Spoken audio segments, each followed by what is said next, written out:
honorable guest was kidnapped by SDTV, who took him to studio for the recording, and it delayed at the start of conversation by about 20 minutes, for which I apologize. But I can assure you that today's topic is quite interesting, and the personality who is here to present this idea has at least 4 decades of knowledge with him. Let's welcome Mr.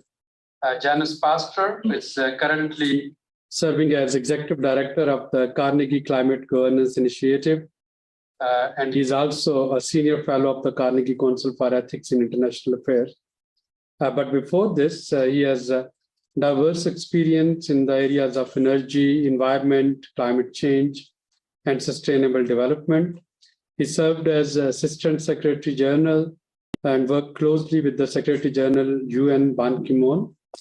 And he has also served in top positions in WWF International and in various capacities in the United Nations. Now, the topic today, and of course, our esteemed guest will be going through it. They say it takes years to create an overnight success. And this overnight success that is being talked about now, it has been pondered upon for last at least 1 decade under different terminology. Currently, we are calling it solar radiation management. It is also called solar geoengineering, and there are many more names to it. And the idea behind is getting from volcano eruption, the dust and ash that goes into upper atmosphere that can cool down Earth. Now, one example of 1991, Mount Pinatubo's eruption in 1991, the volcano material that it released in upper atmosphere, it kept the Earth temperature cool by 0.5 degree Celsius for nearly 4 years.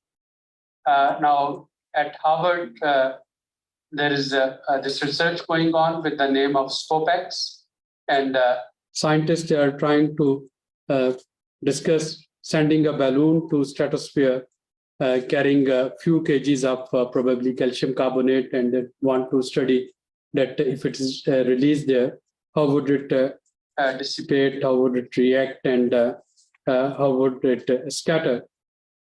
The proponents of this technology, they are talking of buying more time to cut emissions through this type of solar geoengineering. The opponents, they have equally strong points. They first that they feel that we need to focus on our carbon emission commitments and our cooling down commitments, ambitions, and commitments, rather than trying these technological solutions. There are also questions: would it work? How would it affect rainfall and weather patterns? Would it undermine the effect of cutting greenhouse gas emission?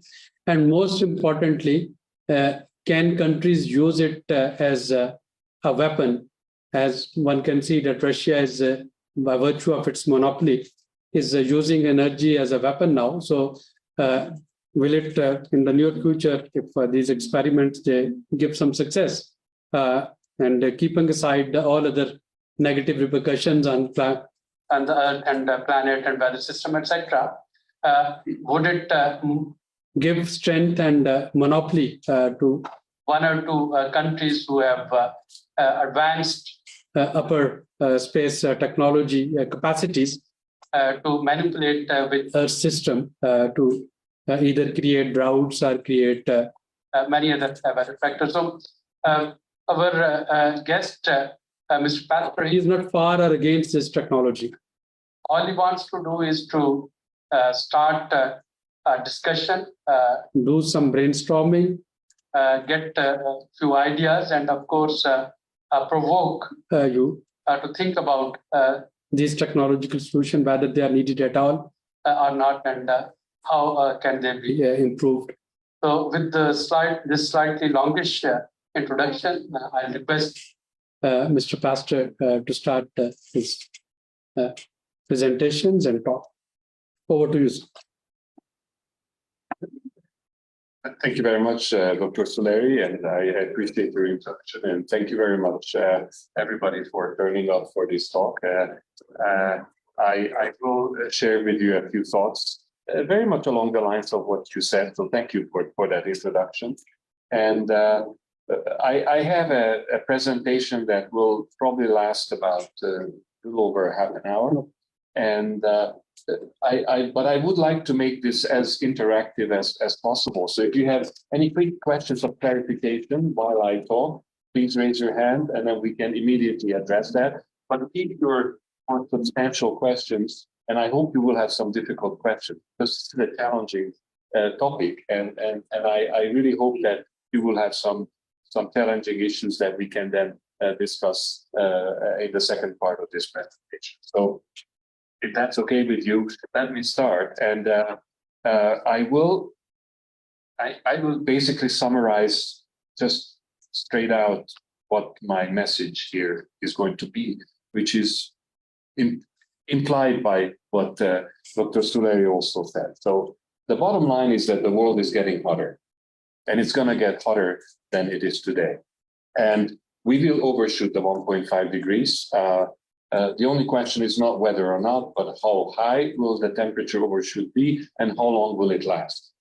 And we need to start seriously looking at how to manage the risks from the temperature overshoot.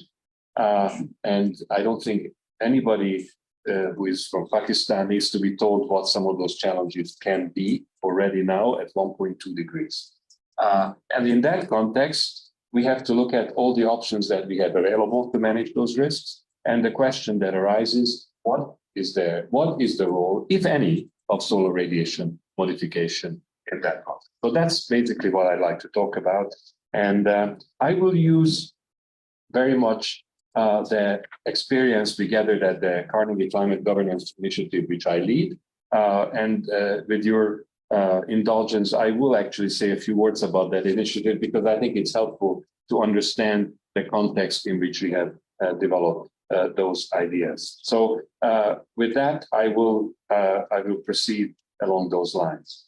So first on the Carnegie Climate Governance Initiative, or C2G as we call it, it's an initiative that is funded entirely by foundations. It was started after my second retirement from the UN, because I retired twice in 2016. And the idea was to address the governance issues related to these new emerging techniques that can alter the climate, which are carbon dioxide removal and solar radiation modification. I'll come to that terminology slide in a moment. It's really about governance. It's not about promoting these technologies. It's not about being against them. We are really impartial about their use. But the idea of our initiative was that scientists had been working on this for many years, but there was no discussion of these issues in the policy arena. And so that the fundamental objective of our initiative was to shift the debate from science to policy. That doesn't mean we don't need more science, but it's to also have a discussion in the policy sphere. And that means our mission is actually very simple. It's to put these issues on the agenda of governance. We're not here to advocate for any particular way to solve these issues. That is not our business. We're not an advocacy organization. So our mission is just to get it on the agenda, and then we're successful. We have a small team. We're virtual. We were set up virtually before the pandemic. So at our maximum, we were some 16 people working on 5 continents. Now we're about 10. And our approach is catalytic. That is to say, instead of us doing things, we like to engage with actors in government, in civil society, and hopefully they will end up doing these things as part of their work or adjusting their work to reflect these realities. We're also time bound. We have selected ourselves that we don't want to remain forever. We have a mission to deliver, and once we deliver on that mission, we will dissolve the initiative. And we plan this to happen at the end of next year. And I'm pretty confident that we'll be able to complete our mission by that time. Now, I mentioned the word catalytic, and I think that's important. I give you an example of how we actually delivered such a catalytic action, because that will have an impact on how we're going to address these issues now. A few years back in 2018, we started working with the idea that the UN Environment Assembly and the Secretary of the UN Environment Program would have an important role to play in this area. So we engaged with countries, both in their embassies, their missions in Nairobi, and also in capitals. And we started talking about what that role might be. And out of these discussions arose a concept that maybe the UN Environment Assembly could have a resolution to look at the governance of these techniques. And then one country came forward, at that time it was Switzerland, who said, yeah, we need to do that, and Switzerland is going to take the lead. And then Switzerland got some other countries to support the resolution. They drafted the resolution, it went into the Assembly, and it was on the agenda. So from our perspective, that was we were done, because that was our objective, was to get the issues in front of the governments, and we did that. Then it was a negotiation that lasted a week. It was difficult, and the countries were not ready for a consensus. So Switzerland withdrew the resolution. But then our objective was not the content. It was really to get an intra and intergovernmental discussion going, which we succeeded. And in fact, that discussion is still going on, and still the countries are still trying to think that maybe the next UNEA session one could bring this issue back for consideration. So that's the kind of catalytic work that we like to do. Now, if I may then just look at the slide on the, I think, do you have that also? No, that slide is the one. That's the one, yeah. So not before that, so go back. Yeah, so just a few words about terminology, because you already started that, but I think it's important that officially these different technologies that can alter the climate are called geoengineering. That's the definition by the Intergovernmental Panel on Climate Change. But in common usage, geoengineering has come to mean different things to different. And there are also other collective nouns like climate intervention or climate engineering. These all mean the same things. It's in either case, it's a large-scale intentional intervention in the atmosphere to improve the climate situation. Now, one part of the geoengineering is large-scale carbon dioxide removal, or CDR, and the other is solar radiation modification. And these two are quite different. They require different governance frameworks, and we learned early on in our work that it's much better to keep these separate and not try to pull them together. In fact, we used to be called, when we started the initiative, Carnegie Climate Geoengineering Governance Initiative. And because the word geoengineering created so many challenges, we decided to drop it from our name and so on. So we talk about carbon removal, CDR, or solar radiation modification. And that's that. Now, the other word that is important, if I get this right, yes, is governance. And just a few words about that, because when we talk about governance, again, we try to follow the IPCC approach. We don't just talk about governments taking regulatory action. Yes, the governments often have to take regulatory action, and that's an important part. But governance, as you can see in this infographic, it's something much broader, where different parts of society, different stakeholders, academia, civil society organization, private sector, they take different roles to understand a new technique and organize and eventually develop a social license or contribute to the development of social license for those techniques to be used, or not develop a social license because they shouldn't be used, right? So that is, so when I talk about governance in this presentation, I mean this broader picture, not just the governments taking it. Then just a second, just so that okay. So we have in our initial period, we worked on both carbon removal and solar radiation modification. But the last few years, we have actually come to a conclusion that we no longer need to work on carbon dioxide removal because it has become part of the agenda pretty much in every country. Since countries are talking about net zero emissions, which most countries now have net zero goals and targets, you automatically are also talking about carbon removal. You cannot do net zero without removing carbon from the atmosphere. So in a sense, we're done and we can now focus, and that's what we have been doing for the last few years. So everything what I'm going to say is pretty much related to solar radiation modification and not on carbon dioxide. I just left this slide in. There are different techniques for carbon dioxide removal, some based on nature, some chemically based. If there's interest, we can come back to this, but I would like to move on because I think most of the discussion will be on solar radiation modification.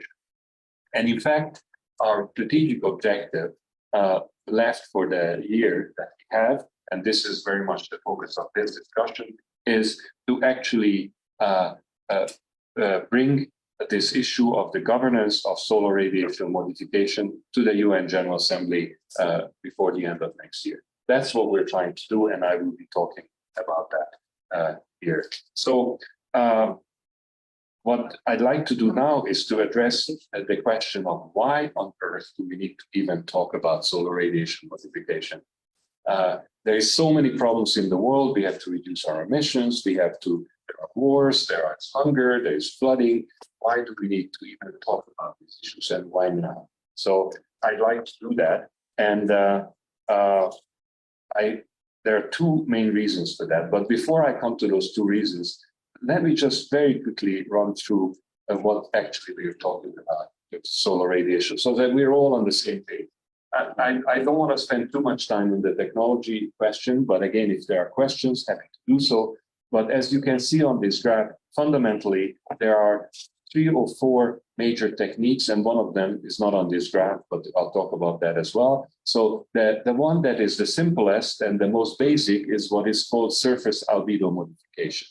By the way, all of these relate to the fact that you change the reflectivity of the Earth to let some more of the sunlight go back into space or allow more of the infrared radiation to escape from the Earth. The simplest one is surface albedo modification. We know in all the hot countries in the world, people paint their houses white. And the good reason is because it keeps the house cold inside. Well, that works. And that's a very traditional method of solar radiation modification. There are very advanced surface albedo modifications, such as genetically engineered trees whose leaves will reflect more sun than the traditional one. So just to give you an extreme, all of that is surface albedo. One particular one that is of interest, I would think, in this country is to temporarily cover glaciers with different materials during the hot season to avoid their melting while the temperature is so high. And that is being practiced in Switzerland today. I don't know if you do that in Pakistan, but this is also surface albedo modification. Then there is another one, and you can see a ship there creating clouds, and that's called marine cloud brightening. And the idea there is to spray seawater as a fine spray into the air above islands or above coastal areas. And you create nice white clouds, as you can see in the picture. And as you know, when you're under a cloud, it's cooler than when you're under direct sunlight. Now, the idea of this is to do this on a more regional basis.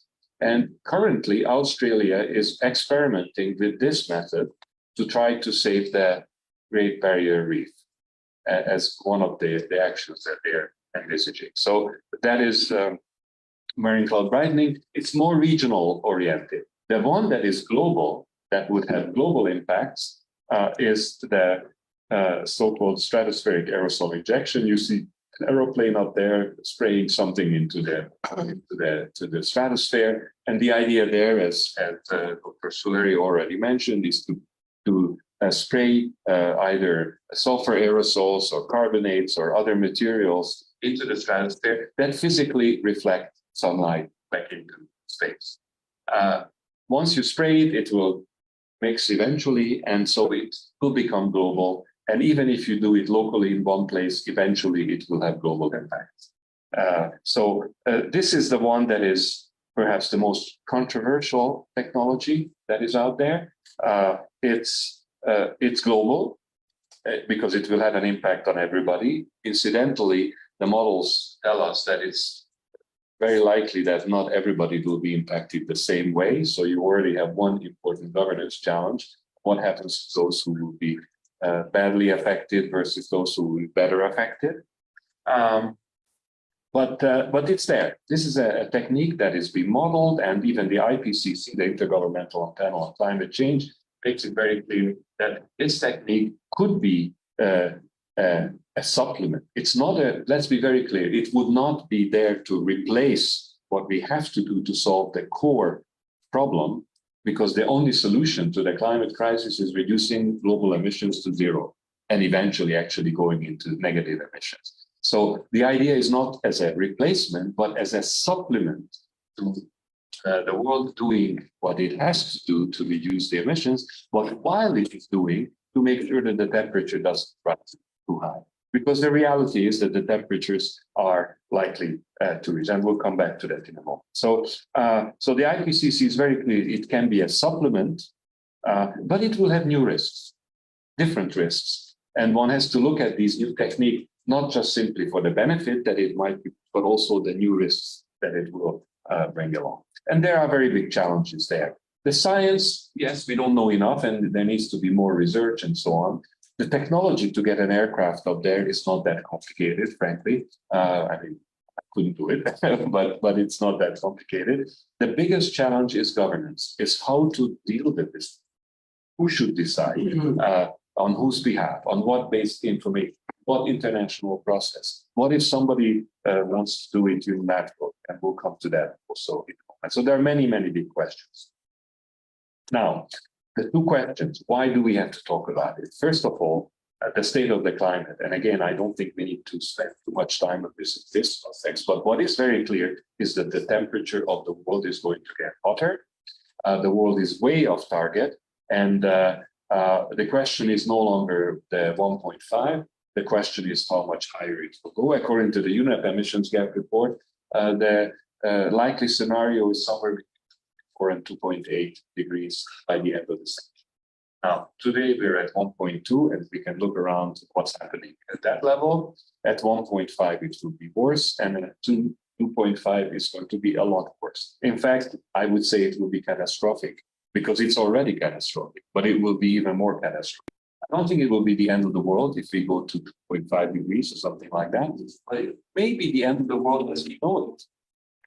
And I think that's very important, that the impacts it will have not just on ecosystems that directly itself, but on the economies, on the way our world is organized, is going to be very substantial. So this is the world that we're facing. And what do we do about it? And of course, we have to keep reducing our emissions. That's the number one, to reduce the risk of the overshoot happening, or the level of the overshoot and the length of it. But we also have to think of managing the impacts of the overshoot. And that's what I'd like to focus the discussion on today. First of all, leaders, whether they're leaders of non-governmental organizations or private sectors or governments, have to start recognizing that the temperature is going to get hotter. Our leaders are still talking about keeping 1.5 alive when they know very clearly what the science is saying. The IPCC was very clear quite some time ago that the probability of overshooting 1.5 is now higher than not overshooting. Okay, it's very clear. So first is the recognition that the temperature is going to rise. And the second is, what are the things that we can do about it? Now, of course, to manage the risks of overshoot, we need to really do those transformative emission reductions. And the global north has a particular role to play. But we also have to be clear, as the IPCC says, that it's too late to avoid a 1.5 overshoot. Doesn't matter what we do, we will have pretty much, I mean, technically there is always some miraculous possibility, but we know in reality that it is too late. So then the question is, how do we manage the risks from the overshoot? And this is where we have a challenge, because there are not a million different options. There are basically two families of options that are available to us to manage the risk from overshoot. The first one is a group of actions to massively, and I mean massively, increasing adaptation efforts, building resilient economies and ecosystems, and finding resources to pay for the damages that are already happening. And these three are related because obviously if you do more resilience, you may have to do less adaptation, you may have to spend less money on loss and damage later. So these three are related, even though the actions themselves are quite different. And the other option is to cool the planet. And then the question is, how do you compare these two? And are these exclusive? Do you do one or the other? Or do you do some of this and some of that? This is the question that governments and civil society need to address. And it's challenging because you have to compare the risks of doing versus the risk of not doing. Not just simply look at the risk. What is the risk of stratospheric aerosol injection? Yeah, there are risks, of course, but everything has a risk. Even the emission reductions that countries have to do has a risk. I mean, for example, in the IPCC scenarios, nuclear power is a major component, a much higher level of nuclear power use than what is currently the case. Now, we know that there are very seriously known risks of nuclear power. I'm not suggesting that it's a good or a bad thing. I'm just simply stating that everything has a risk. And so we have to be able to compare the risk of doing it versus the risk. Question. Yes? Yeah, you said we can ask. So very Yes, briefly, please. what about this notion of the risks you know versus the risks you don't? Mhm. See, so we know the risk that we are facing as a result of emission rise that can go up to 1.5 C. We know the sea level is rising. We know how it's impacting the monsoon. But the risk that we don't know whether the SRM is whether it will permanently halt the monsoons coming into Pakistan or alter the way we are impacted, right? So that's something that's an unknown. I would like to come back to this at the end because this is a very important and a bit more substantive question than the sort of clarification that but I agree with you. It's very important and it's something that needs to be addressed. Question. So I took note and we'll come back to this. But please. I mean, this is fantastic, and we don't really have this kind of dialogue or discussion, certainly not at policy in Pakistan. But, we have this discussion of responsibility by the global north, but the impact disproportionately on the global south, at a crude level. But the vast majority of the population is in the global south. So why should the global north give a hoot if there are less people eventually, as a result of the impact of doing nothing or doing little, that actually benefits the earth, frankly speaking, if you look at it just from a purely scientific point of view. And the global south is not willing, certainly not Pakistan, is to make any adaptation changes, whether it's population control or diverting to green, initiatives, etc. And we don't have the finances and we don't have the will. There is a tiny percentage who will anyway exit Pakistan when things get rough over here. So we are in I know this is not really, kind of like you can't answer it as such, but the reality is that those who are emitting, there are few of them, and those who are impacted are disempowered in a very large way, but have no influence on the policy. And they have also no prioritization on human life. Technically, that's good for Mother Earth. Okay. I think this is also, I've taken note of, I'd like to come back to it. You're right, I cannot answer it, but I think we need to address it and see how this technique, this approach is how does that look like in the context that you just described, which is super important. So I got a few more things I'd like to just finish that, and then maybe we can come back to these two issues, and maybe there are others that will arise. So the one reason, I said there were two reasons why we need to look at this and why urgently. One of them is the state of the climate.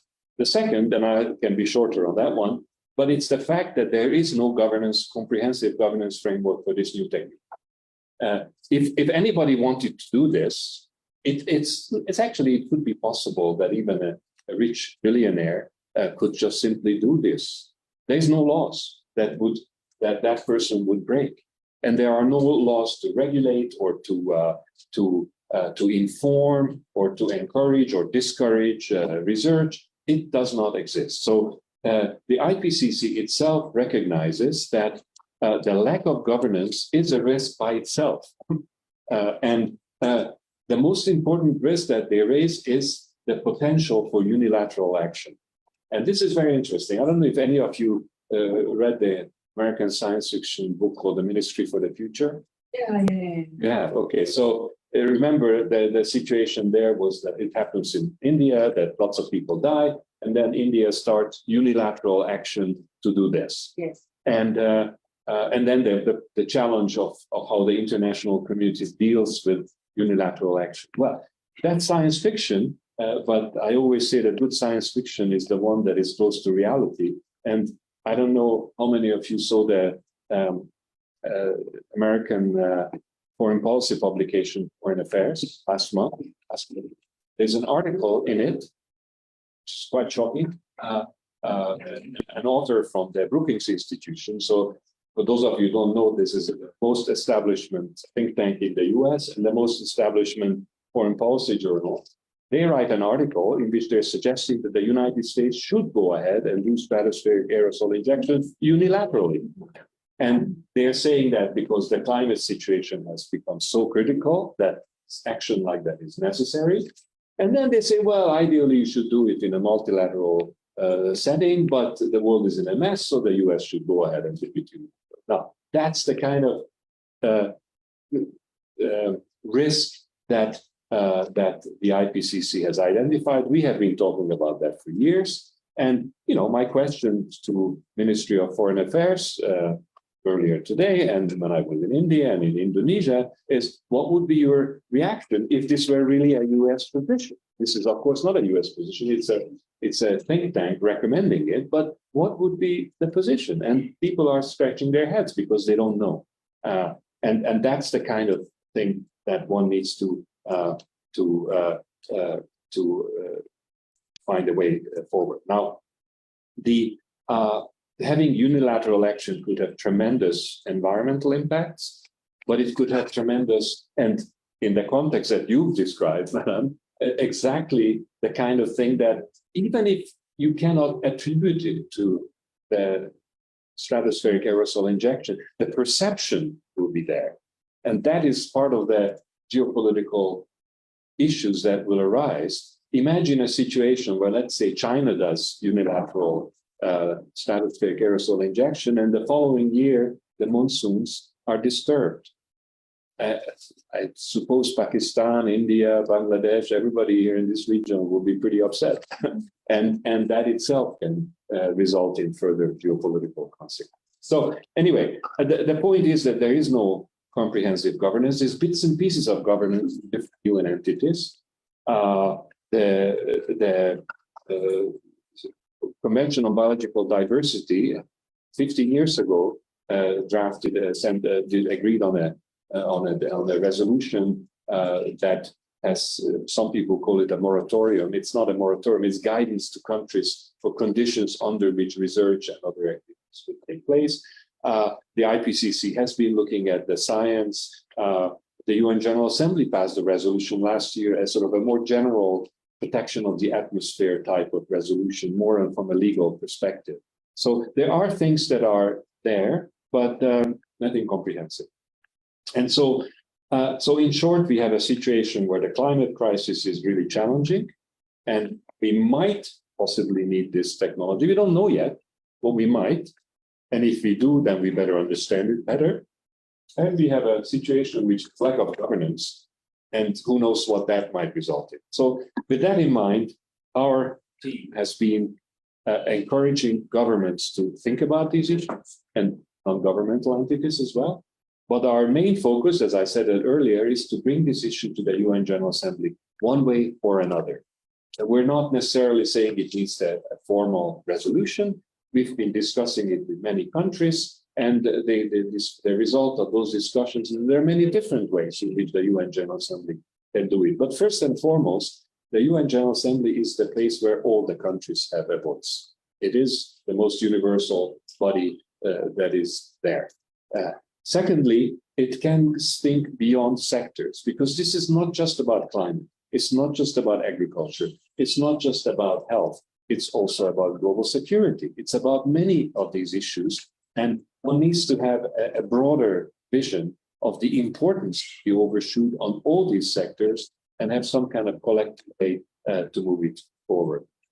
And of course, a UN General Assembly consideration, decision, resolution can request the Secretary General to do something. And when the Secretary General of the UN has to do something, he has to consult with the UN agencies, with the member states. So suddenly the conversation is moving forward. It is about learning and understanding what we are trying to achieve here. It's not about taking a decision to go for it or to ban it. It's too early for that. There is not enough evidence on the table to decide. That's partly your question also about the unknown. So we'll come to that. So, so we have identified some 40 countries that are key, G20, some vulnerable countries, and some countries that are specifically responsible for geographical or political grouping. So, for example, Pakistan, we had very strong engagement with Pakistan last year because of Pakistan chairing the G77 and China. We're now talking to Cuba, and because of the same, and so on. So we've got these 4 dozen countries, and we've been engaging with them in New York at the level of their ambassadors. I've had a number of meetings with the Pakistani ambassador, Iraklan, and this issue in New York. And we are also now engaging at the level of capitals to meet with the senior officials in foreign affairs, environment, climate. It varies from country to country, but typically those are the ministries that we try to engage and to try to encourage this conversation. Yes? I'm sorry, because in these engagements and in these 40 countries, is there a roadmap of, so for example, I'm you, and you're sitting and talking to Pakistan or Indonesia or India and say, you will have to reduce your population. You will have to do X, Y, and Z, because in the greater puzzle of our end goal, these are factors that you do have control over, and it will reduce A, B, C, D, E, which will plug into the pot of the overall. Without having concrete, specific conditionalities, which then result in what the global north or the governance metastructure can offer or facilitate. We're just having conversations. Let me be very clear about one thing here. So the conversation about this technique has nothing to do with population, carrying capacity of the earth, the responsibility of for historical emissions or current emissions. Those are very important questions, and they're being addressed in certain points. This is narrow, although having impacts on lots of things, to look at what the world can and should perhaps do when the temperature rises. Okay, now, to answer your question on that part, there is no country that has a clear strategy on how to move forward on this. There are countries that have some bits and pieces of strategies, but no country, to our knowledge, actually says, okay, this is our SRM strategy. There is no such thing. Okay, and what we see is that 3-4 years ago, when we started talking to government officials, they thought we were coming from another planet. What? Stratospheric aerosol? What are you talking about? Now, when I talk to ambassadors, ministers, they come with briefing notes in front of them. So there has been a movement to understand better these things, but they still don't have a proper strategy. And we see that in the conversation with these 40 countries, that they have clearly said that they're going to continue the conversation, all of them, every single one of them, unanimous. They, at this point, informally, not a formal thing in the general sense, informal, to continue the discussion. And out of these discussions arise some 3 or 4 important issues, and I'll raise them, and then I think we'll come to the end. But and then the real discussion will start, I hope.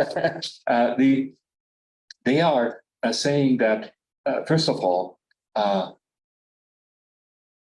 they're worried that if we start talking about this kind of technology, it will take away the interest from what we really have to do, which is to reduce our emissions. I'm talking globally. I'm not talking about the responsibility of north, south, east, west. So, and that's a real concern. Even some people even think that even talking about these techniques is already creating the so-called moral hazard. And that's something we need to address. There is no empirical evidence that actually that would happen or that is happening, but it is something we need to discuss. And the way to address it is through governance mechanisms that connect what countries do on emission reductions and what they might do on solar radiation modification. So there are ways, and we can go into the details, but that's something that countries raise.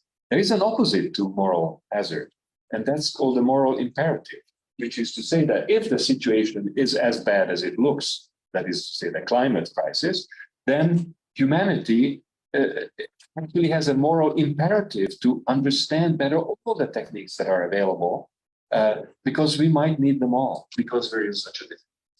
So there is a balance between moral hazard versus the moral. And then the other thing that when we say is why the UN General Assembly? Why not the UNFCCC? Why not the UN Environment Assembly? And in that conversation, what we have come out with is a concept that, in fact, all of these institutions have a role to play, but they're different. The UN General Assembly can look at this from a global perspective and send political signals to different entities. The UN Environment Program could do a very good regular assessment, like their emissions gap reports, on the risks and benefits and governance challenges of these different techniques. The World Meteorological Organization, they have to be looking at the atmosphere and monitor it and so on. So each of these entities have a different role to play. And what needs to be done is some kind of, again, conversation to see how this could evolve and what else may be needed for eventual decision making. Right now, it's not the time for decision making. It's a time for learning and understanding. But at some point, there has to be decisions, and those decisions will be made either collectively in a multilateral frame, or they will be done unilaterally by one or the other country. And one needs to prepare for that. So this is basically what we're trying to do. I am now visiting countries, and there are others to come. And I have a few questions that I wanted to end with, which I think are perhaps particularly relevant for this country. And they are really questions. I think the idea is to provoke some reactions from you. And some of them relate to the issues that have been raised. And then maybe we can also address specifically the knowns and the unknowns risk, and maybe look at a little more the context in which all this is happening. So the questions that I have, and I'll go through it very quickly. First, your country has done an enormous amount of work to advance the discussion in the UNFCCC on the loss of damage. And thank you for that collectively, and I thank the minister yesterday for that as well. So how can one build on that? What are the good ways to do that in this context? Because the question that maybe you might need to think about is, how do you look at the risks that are likely to continue in the future, and there will be more losses and damages in this country?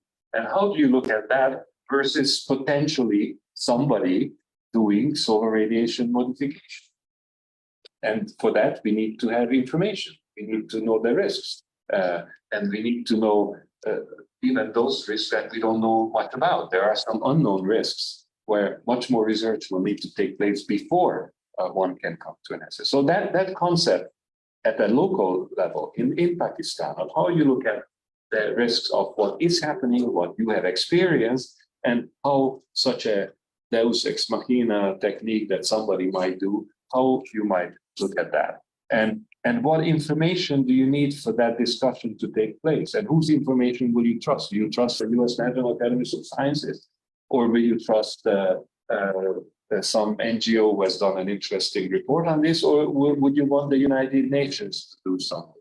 These are questions to ask. So, and then what countries would Pakistan want to, not just at the government level, but also at non-governmental level, which are the like-minded countries where you might seek support? Again, reflecting on the context you have raised, Madam. Sorry, I don't know your name, but it's very important. And what are some of the countries where you might want to see friendship to talk about these issues, so on. So that's something. And how would you do it even at the national level? Should SDPI initiate some kind of national discussion, or should it be the Ministry for Climate? But it needs to involve NGOs, government officials, scientists. There are some scientists in this country working on this issue today. So, you know, they need to be part of that process. And then, you know, that links also how can the science and the knowledge of the risks, even those risks that we don't know much about, how can one advance that? And how much of that can be done within this country, and how much this country can engage with international, regional processes to advance this from your perspective. That's very important. A lot of the research agendas in the world are set by the global north, or mostly by the global north. Again, coming back to the same context, it's part of the reality. So how can Pakistan support that, whether it's through the IPCC or any other? And then the last point is just, which I alluded to a number of times, but I think it's this concept of a national discussion. It's how could you envisage some kind of a discussion that involves government, civil society, academia, think tanks, and to some extent also private sector, maybe to some extent. So I'll leave it at that. And I see lots of hands, and maybe you want to manage the hands, or I have no other appointment today. So as far as I'm concerned, I am here until the last drop of. We have around 25 minutes for the discussion. Can I give priority to yes, please? Thank you, sir. I'm Ali Javed. I'm environmental journalist. Sorry, working with state media. I had a question to you, sir. The model that you have presented here, the marine cloud brightening, the aerosol injection, and the surface albedo modification. You say that this will bring solutions, but also new challenges. If there are future challenges, then why there is focus on this technology? And if it is good, and that challenges could be mitigatable, does your model has studied the impact of such interventions on human health, on nature, on agriculture, on how the earth will respond to these interventions? Either will it respond in a positive manner or in a negative manner? At one point you said if China does it, the aerosol injection, and if it disturbs our monsoon pattern. If this is the situation, then we will be reducing our carbon emissions or global warming, but then we will increasing other food security and human health risks. So how this technology will be beneficial? Don't you have covered this side of this technology? Thank you. Then we'll take a couple of questions. Thank you very much. I'm a research associate at SPPI, and I'm doing PhD in environmental sciences.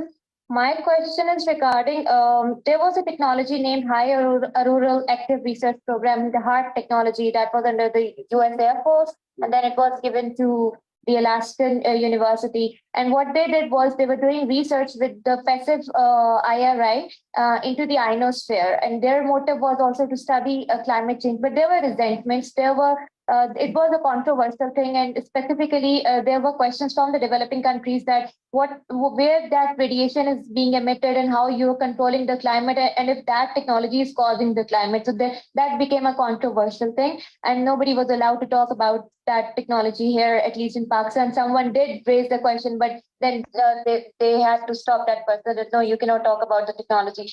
So if we are discussing the SRM here, so again there will be questions regarding the technology, and if it becomes a controversy for developing country who is already going through the climate impacts.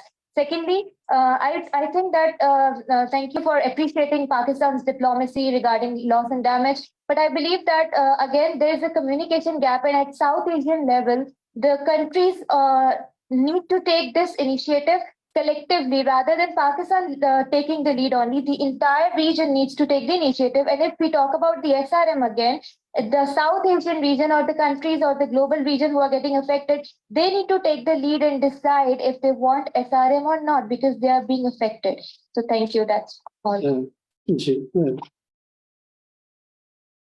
So a follow-up to, my name is Raina Said, and I'm a journalist as well. And a follow-up to Ali Jabar's question is, has there been a pilot project? Has this been tested at all? And also, shouldn't the North, I mean, the Annex 1 countries who actually created climate change, shouldn't it be tested on their territory first? I mean, because they should take the brunt of, I mean, in case there is fallout, but I don't know how it works, the stratosphere, I mean, where the impacts would be felt fully, but I mean, surely it shouldn't be tested on the global, on the, stratosphere above the global south, just in case there is fallout. So I think, yeah, that's my question, that has it been tested at all, even if at a small scale? What have been the results? What have been, if there's any studies? Let's take answer to these questions, and then we can come. I'm saying it's a supplement. We can club it, that otherwise he will put a separate product. Okay. I mean, it's very important. I interviewed you. I asked a couple of these questions that as well. And now it's a classroom environment. It's very different and it's much more progressive. So I'll ask you very frank and very direct question to you. If you have already agreed with the countries to take the discussion to the United Nations, you have already done enough marketing of a product which is produced somewhere already. On a global discussion, I mean, Pakistan for the group of 177 in the China Plus and in the IPCC take very long to take discussion there to claim, and the flood help as well, which was a big disaster as well. And the question, the big question is that in countries which are deprived, I mean, in other countries, it is taken as something sort of a conspiracy.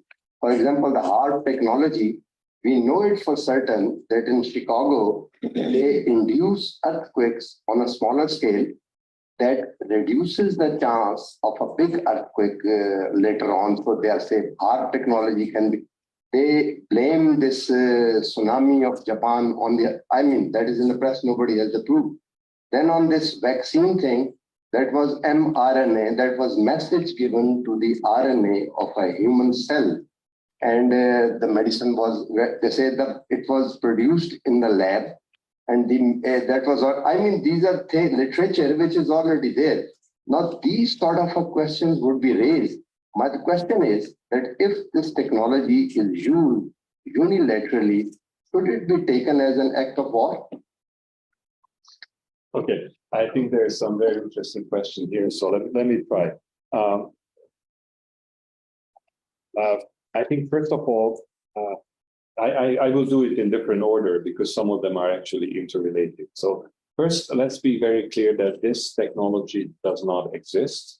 It has never been tried. It's modeling. And there is two things that I should say. One is a natural analog, and one is a artificial analog that exists. The natural analog is what you refer to, volcanic eruption. That's exactly what happens. You get sulfur aerosols coming out of the volcano, big bang and lots of rocks as well. But the sulfur aerosols go up to the stratosphere, they mix, and the temperature of the globe went down by about 0.5 degree for 2 years. That's for the lifetime of these materials in the stratosphere. Has been well measured, so there's fairly good data on this. Scientists say we can do this better without the rocks and the Big Bang and so on, just use that. But it has never been done. The other, which is very interesting, and it shouldn't be forgotten. And there's a very, very important article that was just published a few days ago by Jim Hansen, the person who started this all. But he's focusing on the fact that all fossil fuel combustion produces aerosols today, and they have been for a long time. And that aerosol goes up not as far as the stratosphere, but to the atmosphere. And it is acting like this stratospheric aerosol injection and cooling the planet. And it has been doing that for years. And that's why, in fact, the globe should be much warmer, but it isn't because of the cooling effect of these aerosols. And what's happening now is that in many countries still where there is local air pollution, they're now cleaning up, and they should, because that local air pollution is still killing millions of people. That means that suddenly the temperature will go up by half to 1 degree more, maybe even more, once that happens. So that just makes life harder, but it is happening. So that is the reality, but there is no experiment. There was one group, the Harvard-based group, that tried to do an in situ initial experiment, very small, and it was stopped by a local authority in Sweden, the Sami Council. And if you're interested, we have an interview on our website with the leader of the Sami Council that talks about this in more detail. Okay, but that's the picture. There was some experiments done in the Soviet Union back in the 60s. They were not well documented, so we don't really know what happened there. Okay, so that's the reality. Now, in terms of the risk, and I think both of you are essentially talking about the same thing, but in slightly different ways. So yes, there have been lots of studies looking at the risks and the benefits of stratospheric aerosol injection, including on health, including on agriculture, including on ecosystems, and so on. So there has been, and we know a lot about what might be the impacts, and both the positive and the negative, because there are on both sides. What is also clear is we don't know enough. We don't know enough to make an evidence-based decision whether this would be a good or a bad thing. And that is very important, that at the current state of knowledge, you cannot have an evidence-based decision to either accept or to reject this technology. It's not enough. You don't know enough. And as you said, sir, it's true that we know many of the risks, but there are some unknowns. And that's the area that is probably the most worrying. And the unknown unknowns relate to the impact on the atmosphere, the one global atmosphere, which is a very complex system of the change in radiative forcing, to use technical terminology here. We know that the temperature can be reduced. That's pretty high confidence. What we don't know is what kind of impact it will have on the global climate and on specific climate in Pakistan, in India, in Sweden, in Australia. We don't have enough information at this point. And that is one of the key issues where more research needs to be undertaken so that we know, so that we find out not just about the risks that we know, just to be more precise about those risks, but also to find out what the risks, that some of the unknown risks. But let's just be very clear, and this is very important. I said it before and I say it again. One has to compare the risks of doing versus the risk of not doing, because the current pathway that the world is on is creating huge risks, huge risks, many known and many unknown. We don't know what the climate is going to look like. We know it's going to get warmer, but we don't know what Pakistan's climate will look like in 20, 30 years. The same way, because it's the same model that we're using to figure out the impacts of solar radiation modification versus the impacts of the emissions of today. So yes, there are risks, very important. We must understand better those risks, but we have to compare the risk of doing versus the risk of not doing. Now, your question about unilateral action, is that a declaration of war? Well, you can look at it that way, yes, because but you know, it's meaningless to think about it this way. But it clearly would have, were it to happen, it would have very serious implications on the whole world. Now, maybe most of those implications are positive. I don't know. I'm just saying that. So maybe not everybody will be unhappy. But just think of a situation that there and I'm not presenting here the view of individual countries, but I know some Arctic countries who are very happy that the Arctic ice is melting because they can get to the oil and gas easier. Okay, so maybe they don't want too much reduction in the temperature increase. Maybe countries that are already experiencing very high heat, like where we are now in certain parts of this country, maybe they want more reduction. So how do you manage that process? That's the, and if somebody unilaterally were to decide, then they will decide what is their favorite temperature, and they may not care about what your favorite temperature is or the gentleman sitting over there. And that's the problem. That's the kind of governance challenges that I've been talking about. So so I think the issue that you have raised, if I understood you correctly, I'm not sure if I understood fully the name of the project that you referred to, but I think you're referring to weather modification, which is very different than climate modification. Weather modification is you do something, you put some material like iodine or something in the clouds, it might rain or not the next day, and then you stop doing it and it's over. So it's something very immediate. Here we're talking about modifying the climate, and that by definition means over periods of decades, of years, that is. Okay, so it's a very different concept, both in terms of the physics, the chemistry, and the governance challenges. I just said this, but I'm going to make one exception.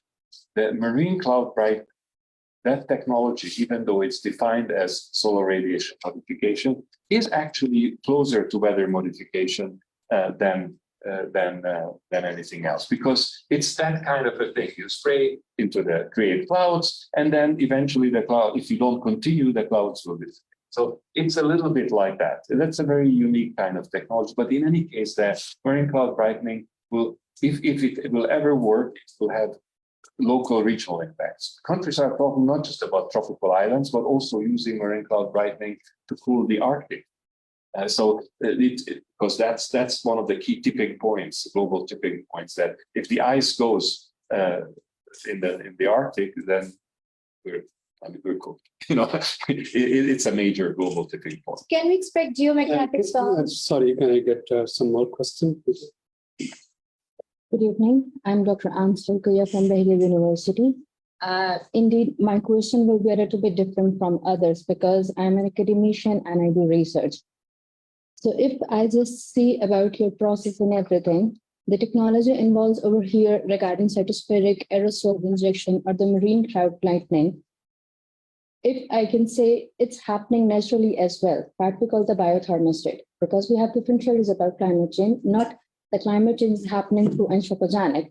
It's also a natural way, but there are certain things which are negating the climate change, which we are saying that they are negative feedback in the climate change, and aerosol is the one.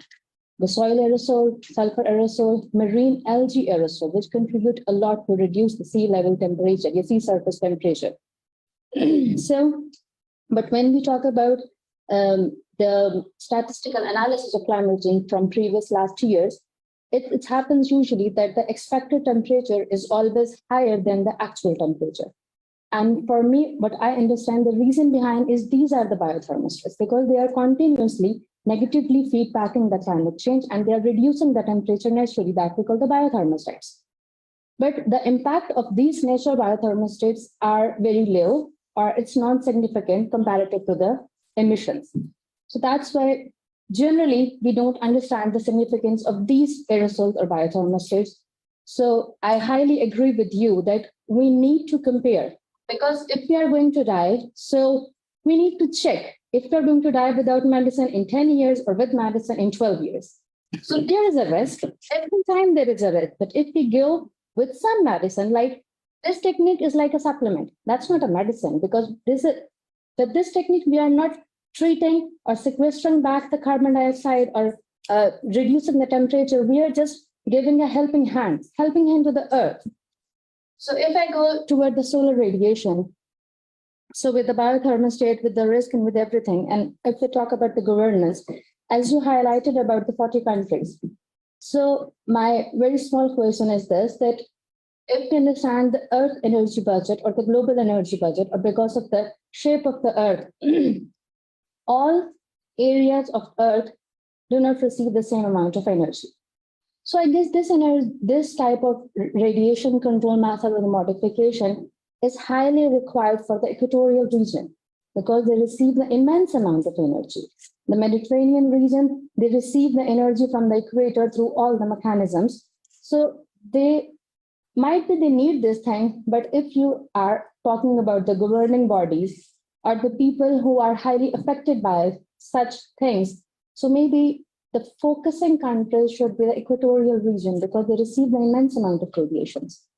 And in that case, stratospheric aerosol injection, yeah, everyone is right. There would be some risk, but as you say, we don't know. But we know the risk we are suffering right now. So we are suffering right now, heat waves, shortage of yield, diseases, skin diseases in Pakistan. 80% of kids are suffering from the respiratory illnesses. That's because of high temperature, presence of aerosols, presence of particulate matter. So it's all the combination.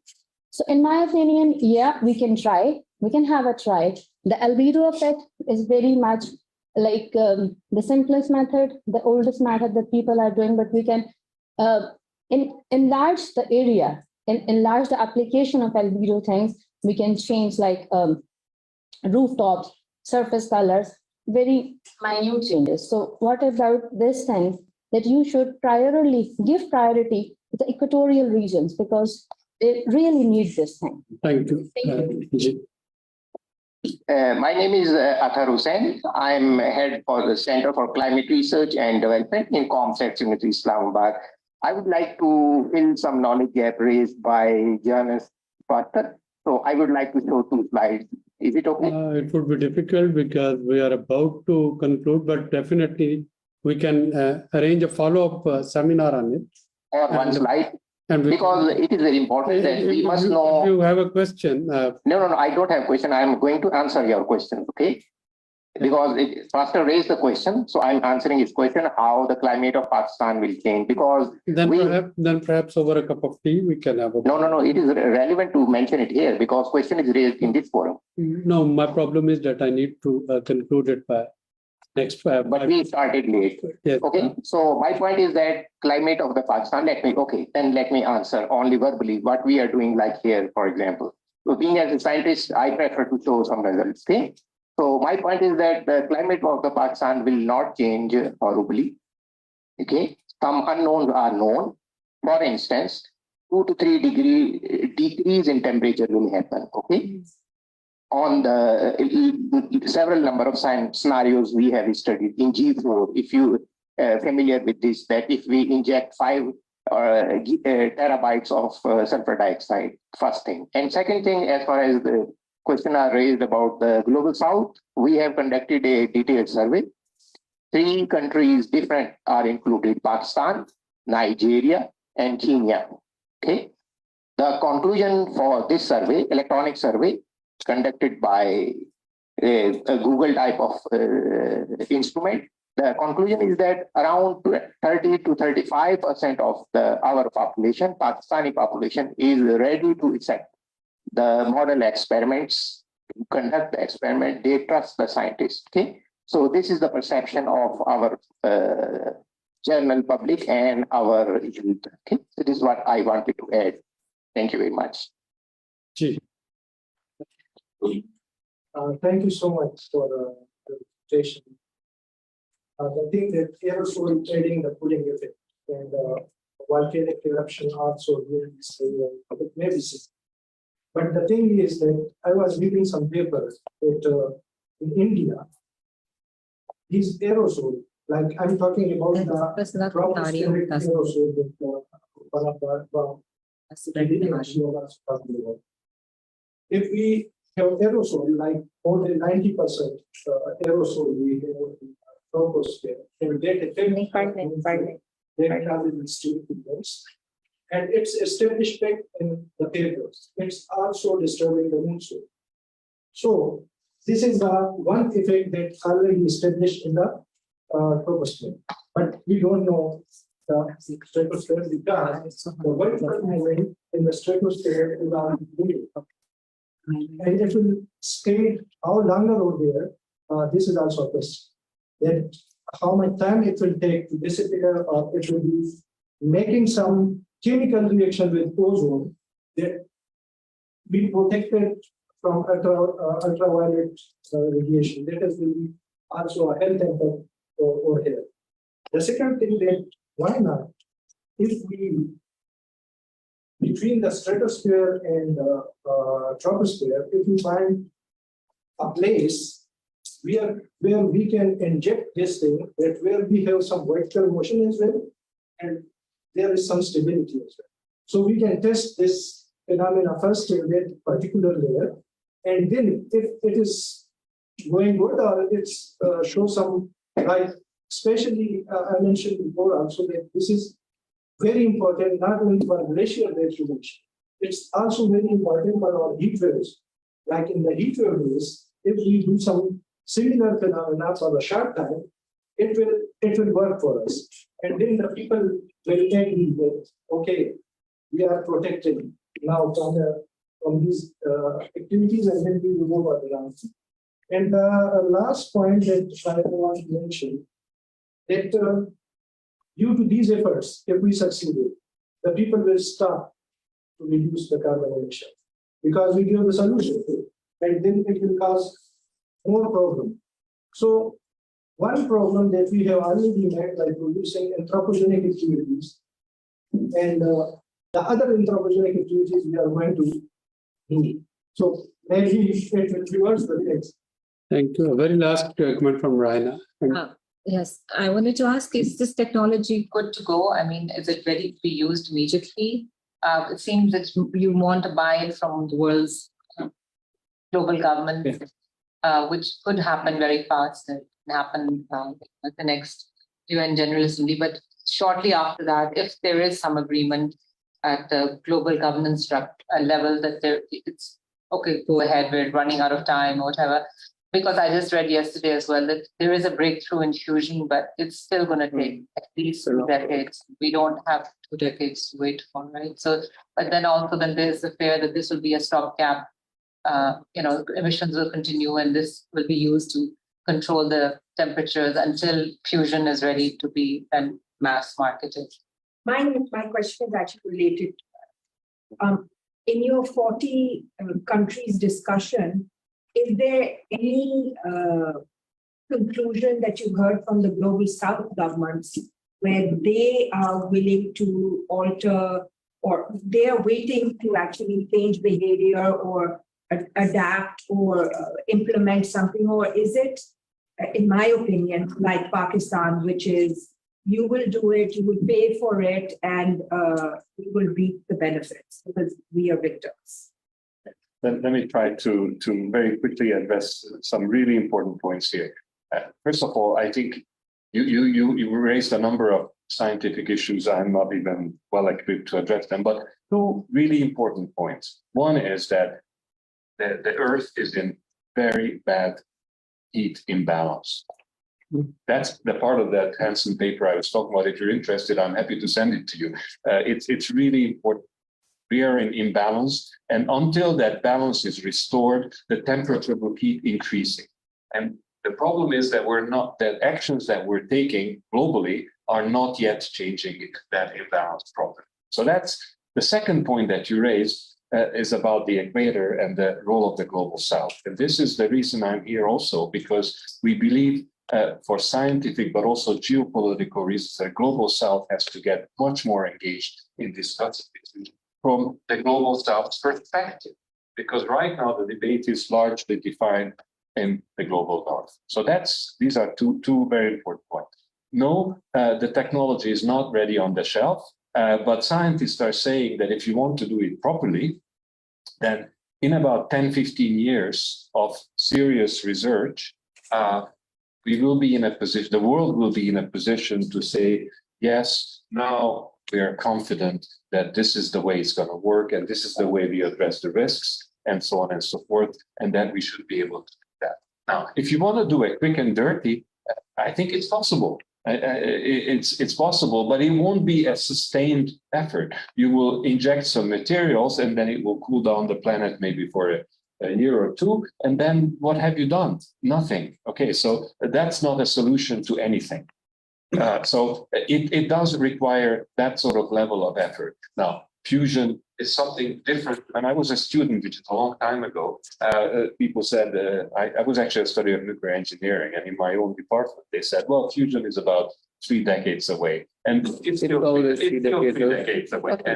But even if it were tomorrow, it doesn't change the situation, because the world is still going to get warmer, even if we can switch to fusion and all of that. So the problem doesn't change. The problem is that we have to put ourselves on a sustainable path, and we have to, I think somebody, you mentioned about the cleanup, the restoration. Somebody also talked about that. So we just have to find a way to deal with that. And maybe just one word, because the gentleman from the media here, you referred to that, and also some others alluded, your technology, your project, it's not ours. So we have to be very clear about that. We're not here to promote this. And the outcome of these discussions can be a very clear no way. We are not prepared to take the risks versus the benefits of this technology. So we're very clearly impartial about this. It's not our technology, it's not our idea. What our idea is that we need to talk about it. We need to address it, and we need to find a way to deal with it. And if the way to deal with it is to say, no, we're not going to do it, that's the outcome, although there will be consequences, and then we have to deal with the consequences. If the answer is yes, then we have to figure out how to make sure that those people who are going to be better off and those who are going to be worse off, there's some mechanism to deal with that. So these are the kind of questions that we're trying to achieve. And if I may say, because I know we have to close, this has been a fantastic discussion, and I'm happy to continue outside in the corridor if anybody would like to do that. Yes, the tea would be served outside, and I know actually, thank you very much, Mr. Pastor, for making it very simple and very interesting. So on a very short notice, when we were planning this discussion, I was slightly skeptic whether they would be interested in this idea, they would be discussing it. But as you can see, there are a lot of questions. There is questions about unknown. There are questions about known, and what can be done differently. You have given us a food for thought. SGPI would definitely conduct some follow-up sessions on this idea. We can see already there's some expertise in the room, and perhaps we'll have a sort of a roundtable to discuss it further, and we'll be happy to share the discussion with you. For all of those who raised their hand, I couldn't take their questions. I would request them to grab a cup of tea outside on the rooftop. Mr. Pastor, as he said, that he's here for some time, and we can have a bilateral discussion. Pastor, my job was actually to conclude it, because I need to make this cyberspace free. We are also live streaming it, and there are people who have joined online. I need to make the cyberspace free for some other activities, but thank you very much. Welcome to